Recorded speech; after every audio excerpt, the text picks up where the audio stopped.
Hi everyone! Welcome to another Forest Friday.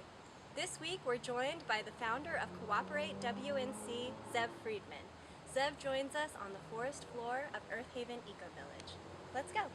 It's Forest Friday, Friday in the forest, forest on a Friday, yeah. Zev, do you want to talk about the mission and vision? Sure. Yeah, Cooperate WNC is a modern mutual aid society, and mutual aid societies are this old cultural institution that used to be really popular in the United States. A quarter of United States residents used to be members of mutual aid societies, and it's an ancient cultural practice from other places as well, that involves people cooperating economically and socially to a point where they can meet their needs through cooperation and also resist oppressive political forces. And this was a major organizing strategy coming into the civil rights movement in this country, with African American mutual aid societies that formed after slavery. So African Americans pooled money and used that shared resourcing to fund purchase of land, blocks of houses in cities, starting their own learning institutions and hospitals, and all kinds of things they needed. And that allowed them to empower themselves, and then the cultural glue that resulted from that is part of what led to the ability to organize the civil rights movement.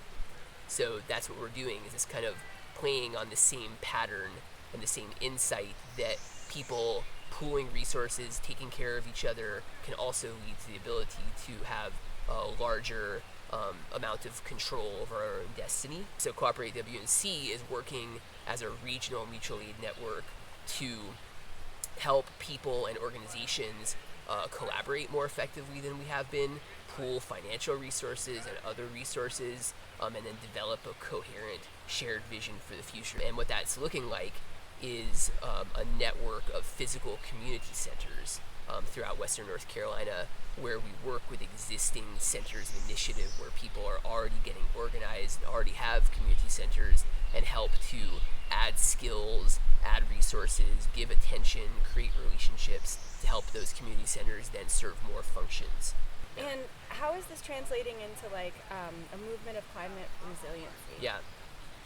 We've made the relationship of this to climate chaos very explicit, because it's a risk multiplier, right? Climate change is a risk multiplier, meaning that it is going to make everything in human activity harder. So for people who don't have as many resources, who are not the elite wealthy, we need to provide for the ability to respond to emergencies and meet daily and basic needs more effectively through cooperation. Another part of climate resiliency is actually sequestering carbon, but we're developing a program to help pay farmers in our region to establish carbon sequestering plantings so that they can get carbon back in the soil. And then the last part of climate resiliency is responding to climate chaos and helping ecosystems adapt, helping our food systems adapt, helping our energy systems adapt. Some of the traditional carbon offset programs have essentially been ploys by corporations to get governments off their back and to create greenwashing of their image so they can convince customers that they're actually environmentally aware when they're not.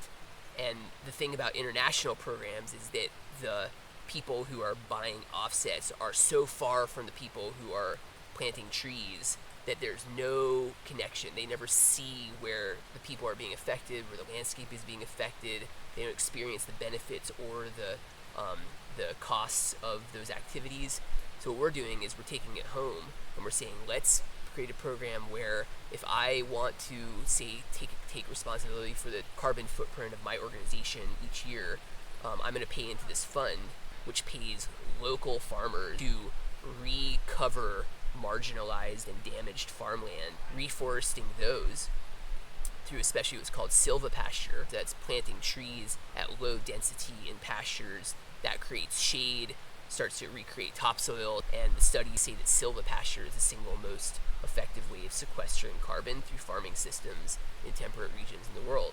So we're partially reforesting those areas, and then I can go visit the farms, and we can actually begin buying food from those people who've now planted tree crops in their silvopastures. So it creates accountability and relationship and involvement and it actually sequesters carbon and actually improves ecosystems while helping the people who are involved rather than kicking the people off and discounting the needs of people in the system. In some ways, it's like a clear cut what we're in now culturally. When you look at the way American society is structured, it was systematically decimated. Because all of our ancestors had this type of mutual aid organization. They were part of the village structure at a larger than village scale, right? So there's the village, but then the village isn't big enough to deal with a calamity. So all of the villages were part of these larger watershed scale associations like this that provided resilience in times of really intense loss and challenge, right? And so what we're doing is trying to regrow something like that. We want to thank Zev Friedman so much for taking time out of his busy schedule to talk with us about Cooperate WNC and all they're up to. If you'd like to find out more, you can visit them at their website here. Or you can search for them on Facebook at Cooperate WNC. They're often doing learning circles and posting regular events about ways you can get involved or find out more, so check them out. And as always, thank you so much for tuning in, and happy Forest Friday. It's Forest Friday, Friday in the forest, forest on a Friday.